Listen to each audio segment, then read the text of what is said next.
Hello.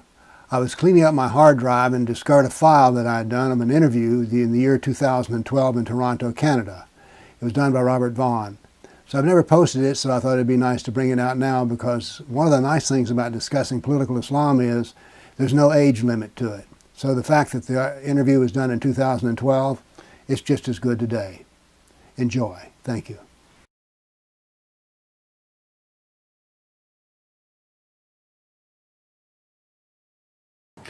So, Dr. Warner, Bill, if I may, what should people know about Islam? They need to know that it is not just a religion. And if it were just a religion, I wouldn't be here talking to you, because I wouldn't be that interested in the subject. The thing they need to understand about Islam is it is primarily a political system. And even under Muhammad, it didn't achieve any power until it became a political system. And unfortunately, it has an element of force about its politics. This is not just pure persuasion. The reason we need to know this is not just an abstract political idea, but when we look in the history of Islam, we see that Islam annihilates civilizations. I'll give you an example. North Africa used to be primarily in the European sphere and was Christian in its religion. Now then it's Arab and Muslim. So the original civilization that was in North Africa, there are archaeological signs, but that's all. So what we need to understand is Islam is a political system. Its growth includes the use of force, and in the end, its total goal is complete annihilation of all other civilizations except Islam. What do you have to say about Muslims who feel that Islam is a religion and not a political ideology? Is there any room in our society for Muslims who think like that? First off, let me make this clear. I really don't discuss Muslims because you've already gotten down to their individual characteristics. They tell me there's roughly 1.5 billion Muslims on the face of the earth, and I call the study of what Muslims think and do Muslimology, the study of Muslims. I do not study Muslims. I study Islam. Let me be clear. Islam is a doctrine found in 3 sacred texts: Quran, Sirah, the biography of Muhammad, and Hadith, his traditions. I discuss political ideas found in those 3 books, not what Muslims do. I see. So, as a political ideology, as a warlike ideology, history would show, how is that compatible with Western democracy, or is it? It's not, briefly. Let's not even discuss Western democracy. Let's take one step back and look at a larger concept of what we call civilization. Our civilization is based upon fundamentally 2 principles, one intellectual and the other ethical. The ethical consideration is the golden rule. The intellectual consideration is critical thought. From these 2 things we get the roots of our civilization. Islam as a civilization denies the existence of the golden rule, instead uses dualistic ethics. That is, how a person is treated depends upon what social class they belong to. Are they a woman? Are they a Muslim? Are they a non-Muslim? Are they an apostate? So the ethics of Islam depend on who you're dealing with. The golden rule is a unitary ethic in that it's to treat all others as they would be treated. Ideal reciprocity. Now, do we meet that all the time? Of course not. But it is the rule we're guided by. Islam does not really recognize critical thought. Instead, it recognizes authoritative thought.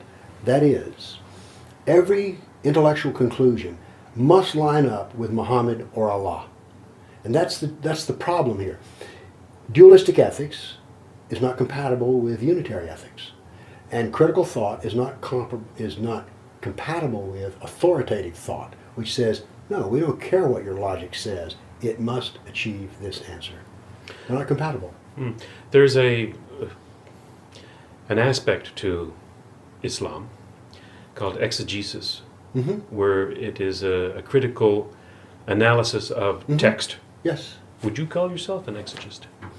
I guess in a strange way I am, except I'm a kafir exegist. Yes. Let me define kafir. Or, by the way, I'm told that all my Arabic pronunciations are dreadfully southern.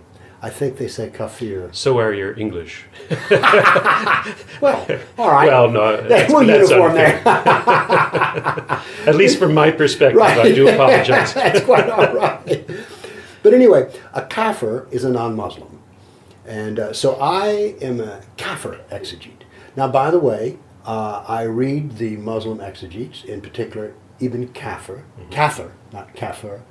I have whole books on this subject. I've read, at one time, before there was an explosion of sorts, I owned every book published in English on the subject of the Quran. So, I'm an exegete in a strange way. Do you think there's room for Muslims to analyze their texts in a more critical way, the way you have? Oh, I don't know, but we're drifting this conversation back to Muslims. I don't want to suggest. I don't want to bring out any particular Muslim the thing or of it anything is, like that. But in dealing with religion, what I find most people do in religions, if they're going to modify them or put their own spin on it, is there's things they just ignore. They don't go there. It's not that they take and modify it so much as they just delete it. So, I have many friends who are Jewish. But they don't follow the Torah. They're sort of Jews in name only, or cultural Jews. Cultural Jews, I don't know yes. what you call it. But anyway, that business in the Ten Commandments, they keep some of it, but not all of it. I see. So, and I'm sure, look, the reason I don't step off too deep into Muslims is for the simple reason there's so many different ways that one can interpret anything. And so I just say, well, look, here's what I read, and here's how it looks from the standpoint of the kafir. Let me point out to you how important this is. There was a day in Medina when Muhammad had 800 male Jews murdered because of one thing. They disagreed with him intellectually as to whether he was the prophet of Allah. They said no, he said yes I am, and so they died for their intellectual assertion. There's 3 points of view of that event. The Muslim point of view is one of almost euphoria and happiness because the perfidious Jews had now been crushed. That's one view. The second view, I'm a kafir, I say it was a war crime and an act of evil.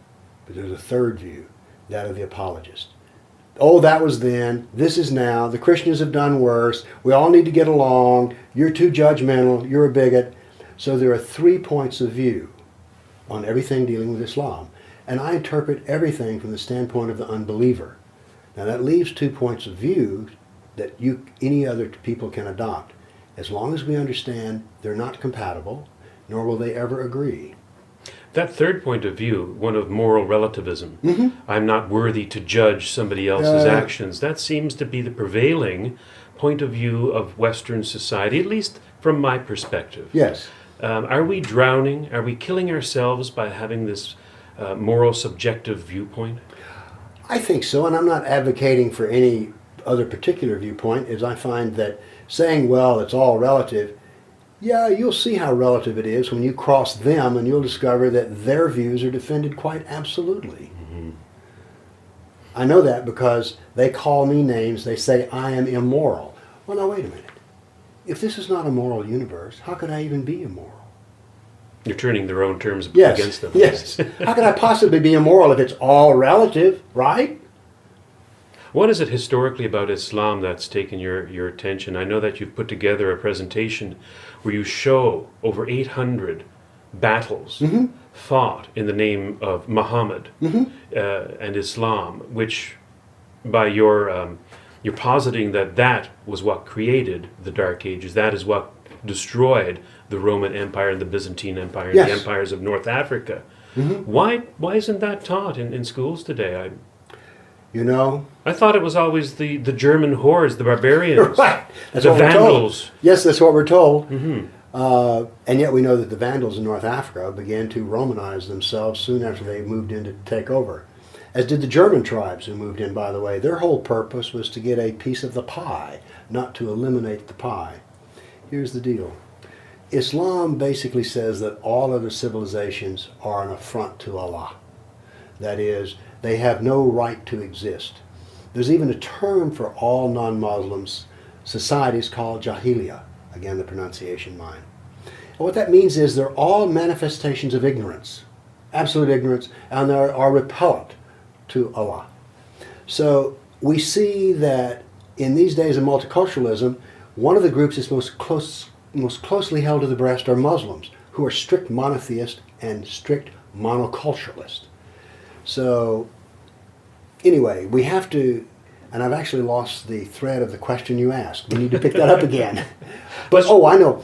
When I read history, what I say is the theories that are advanced, the German tribes, for instance, do not explain the Dark Ages, particularly when we see that the empire reformed itself from an Eastern center called the Byzantine Empire. So it was Islam that collapsed all of the classical empire. I mean, look, North Africa used to be in the realm of the Roman and then the Greeks, but no more. Why? Because it has become thoroughly Islamicized. Now, there is some who may say that the Dark Ages came about because of Christian ideology. Ah, yes, the evil Catholic theory. Well, what do you have to say about that? And can you incorporate trade in that? Yes. What I have to say about that is it was not the evil Catholic Pope who commanded pirates to rule the Mediterranean Sea such that Christian shipping dropped by 80%. That's a big drop. We're here in Montreal. Toronto. Ah, they're all the same to me. If it's Sunday, it must be Toronto. I think if you went to Montreal, you would find out that they're not all the same to you. Hey, from my distance.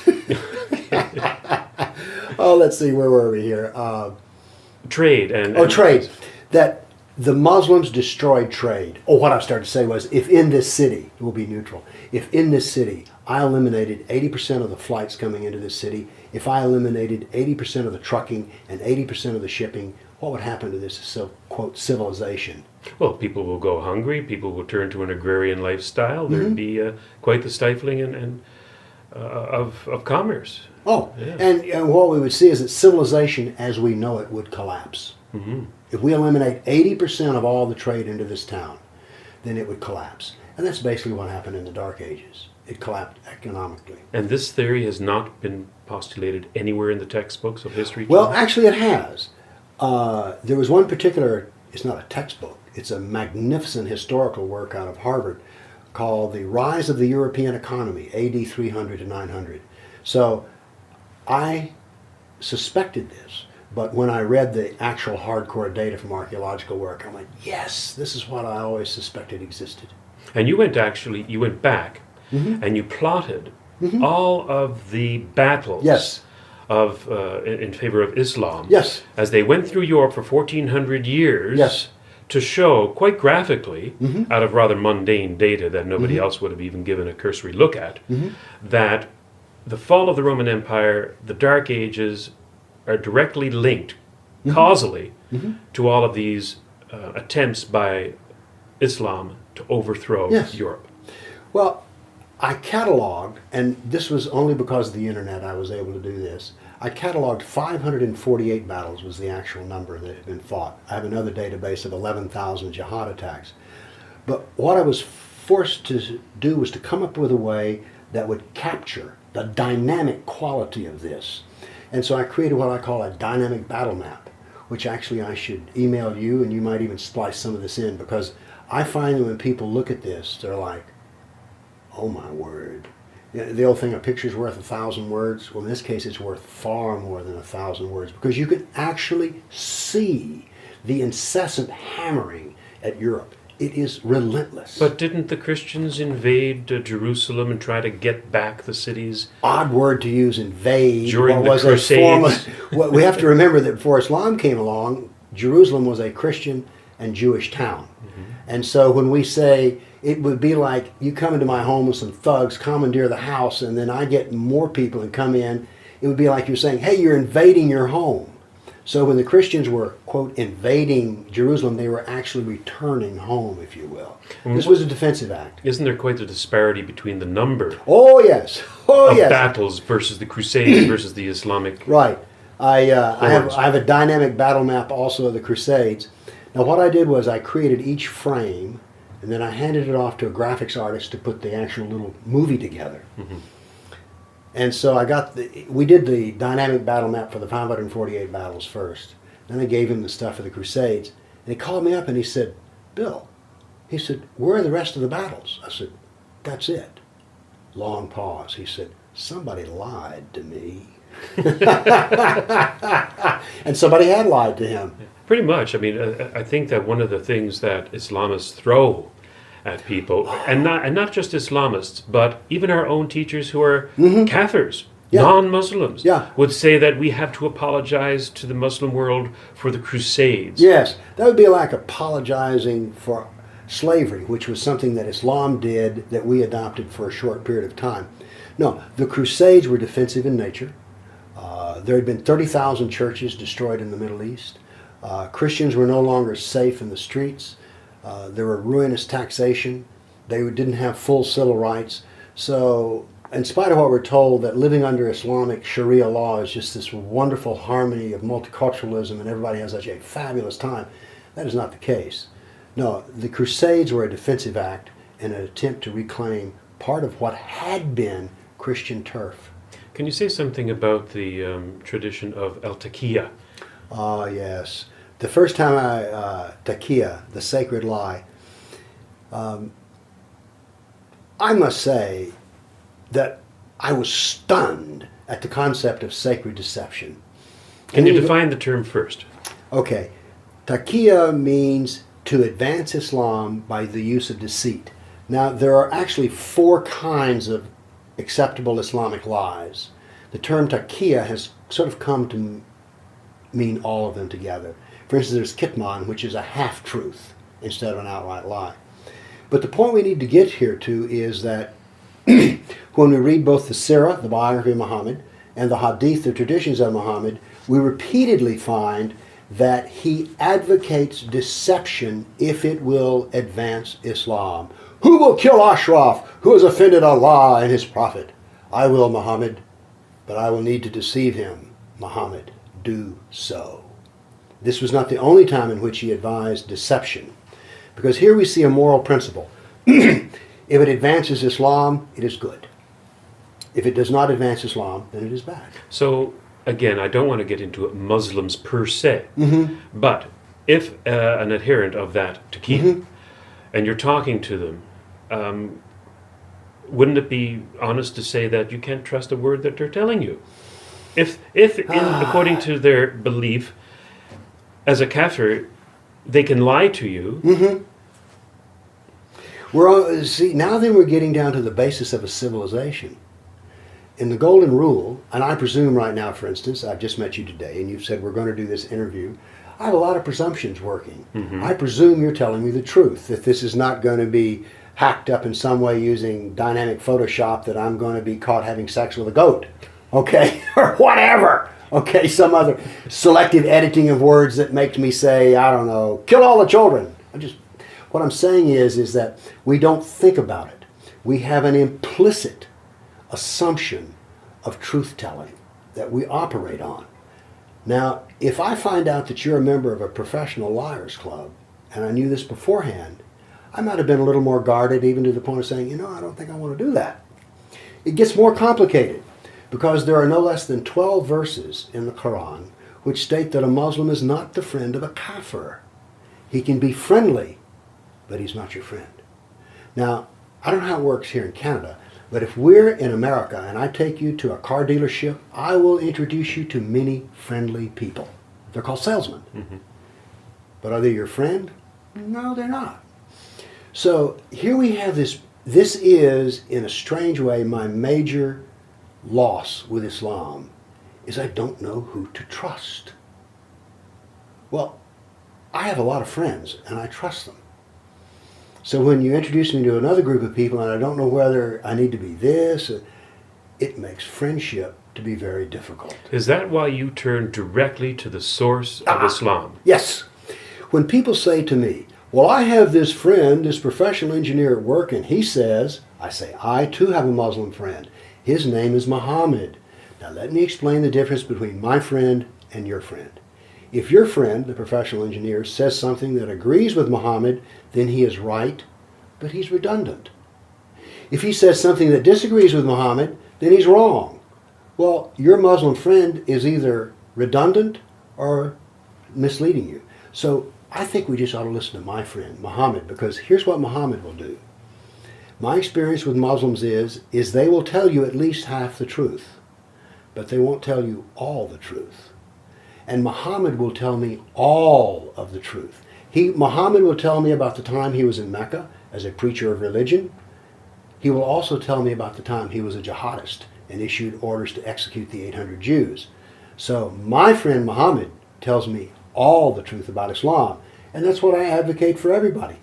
Don't go ask a Muslim about Islam. I mean, look, I'm from Tennessee, which is very Christian. Let me assure you that you can get some of the most whacked out answers about what Christianity is by talking to Christians. If you want to know about Christianity, I advocate reading the New Testament and then the Old Testament. Do that. Then you will find out what the real Jesus is, not someone's interpretation of Jesus. When we talk with what our friend the Muslim tells us, we're dealing with subjective Islam. I advocate objective Islam, and only Muhammad is completely objective. And your reading of Muhammad through the Quran, his biography through the Surah and the Hadith interpretations, you've actually compiled a Reader's Digest versions of them. What I did was, let's go over them very quickly. First off, we have the Quran, the world's most famous book that's never been read, or at least understood. Next to A Brief History of Time by Stephen Hawking, I would imagine. So anyway, people find the Quran to be, frankly, difficult to read and impenetrable in its meaning. So I sell a Quran. I sell 3 different versions. We have them here. Yes, we do. Called a Simple Quran. And by the way, the title, Simple Quran, comes from a Quranic verse in which it insists that it is simple. And so I said, actually, you're quite right. When you take the Quran and you put it in the right time order, not the one they give you at the mosque, and you collect all these similar topics together so it's easy to understand what it says about, say, Moses or hell, and then we do the most important thing. We integrate Muhammad into the Quran. And when we do that, we have context. And the Quran is changed from an obscure work to a massive epic story, which begins with a hymn to God and ends with a triumphal political domination of the entire world. My Qurans can be read and understood. They have every verse in it, every word in it. I haven't altered anything, but it all, what I do is I take and change the Quran from a random discourse to a true story. Then we have the Hadith. Before you get to the Hadith, there is a belief in Islam that what came later supersedes that which came before. So to put it in order is not simply a way of trying to understand it better, but there is a purpose to putting in order. You have landed on a most important point, and that is this. Every Muslim will tell you, if you cannot use abrogation in your understanding of the Quran, then you have no understanding of the Quran at all. This is what Muslims tell us. Now, the beauty of the Quran that I produce is this. The abrogation, if you will, is built into it because the later verses are later in the book. It sounds as if Muhammad may have made mistakes at the beginning and then revised his directions to his followers later on. Could that have been the case? Well, we can at least say that the author of the Quran, Allah, whoever he may be, certainly seemed to have said things that later needed to be corrected. But this need to point out something here. The verses that are later are better than the earlier verses. That does not mean it contradicts them. And here's where it gets kind of funny. The earlier verses, since they come from Allah, are still in effect. This gives the Quran its dualistic nature. Is it peaceful? Yes. Is it warlike? Yes. Which one's real? Both. Because both of them are the words of Allah.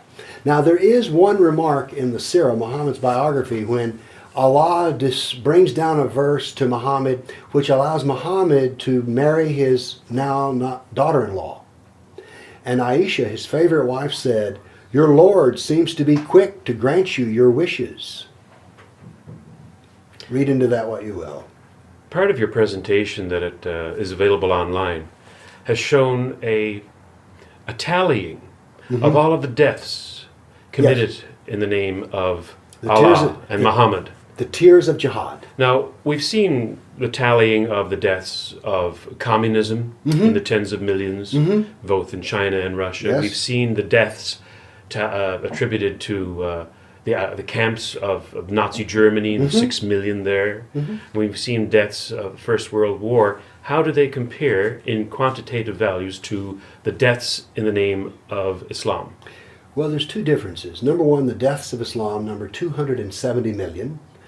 That's 60 million Christians, 80 million Hindus, 10 million Buddhists, and 120 million Africans. So they don't discriminate as to who they kill. Well, actually, they discriminate. Well, no, they don't. Yeah, they kill. Except in one sense. They're all Kafirs. They're all Kafirs. That is the discrimination, and that's what led to their death. Right. And so how does that compare to the deaths of the atrocities of Hitler, for example? Well, small. But now we have to understand here, Hitler did all of his work in a short period of time. The deaths due to jihad started 1,400 years ago, and I haven't looked at the news today, but somewhere it is probable that somewhere in the world today someone again died because they were not a Muslim. So the difference is that the deaths due to jihad are ongoing and eternal. I believe there is a website out there, and somebody who compiles the news and aggregate service, who compiles all of the Yes. terrorist attacks. The religionofpeace.com. The Religion of Peace. Certainly the most ironic name in TV. And since media. 2001, I think the tally is close to 20,000? Over 19,000. 19,000 Over 19 deaths. Yes. Deaths. Yes. That doesn't count the maimings and the injuries. No. That's not acid in your face, cutting off the nose. No. That's just dead people. Right. So we're in the middle of a war here. Would that be fair to say? We've been in the middle of a war for 1,400 years. The idea of living in peace with Islam, I took and tallied up the number of decades in which we've not had some sort of jihad death. And let's see, the figures, I think it's, I remember the percentages, but I don't remember the actual numbers. But in only 9% of the time since Islam has come into existence have there not been massive jihad deaths. So that means Islam is 91% jihad and 9% peace. So the religion of peace is what? Smoke and mirrors? Well, some even ironically say it's the religion of pieces. Ah, I see. Now, but we need to understand something. There is a piece of Islam, but it comes after you submit to Islam. Only then do you achieve the peace of Islam. Interesting. The actual word Islam means it does not submission. Right. It So does you get not the mean- peace of submission only after you submit. I see. I haven't submitted, so therefore I don't live in that world of peace. Again, part of the dualistic nature of Precisely. Islam. Right. Precisely. Now, some of your projects have been the compilation of the Quran, the Surah, and the Hadith. What else do you offer? I mean, you're a very busy man, and you've tried to get the your education program going. What can we look forward to? I have, by the way, written one interesting book called Factual Persuasion. It's unique in that it's the only book ever written on how to debate the issues of Islam. And this came about, very briefly, through the years that I spent debating my liberal, progressive friends on the subject of Islam using factual basis, and I batted 1,000. 100% of them I changed their mind. Now, they still vote progressive, but they're against the implication of political Islam. Because of an education program. Because of an education. Everything You're I a do teacher, aren't you? I spent 8 years in university. 8 years in yeah. university. Your specialty was?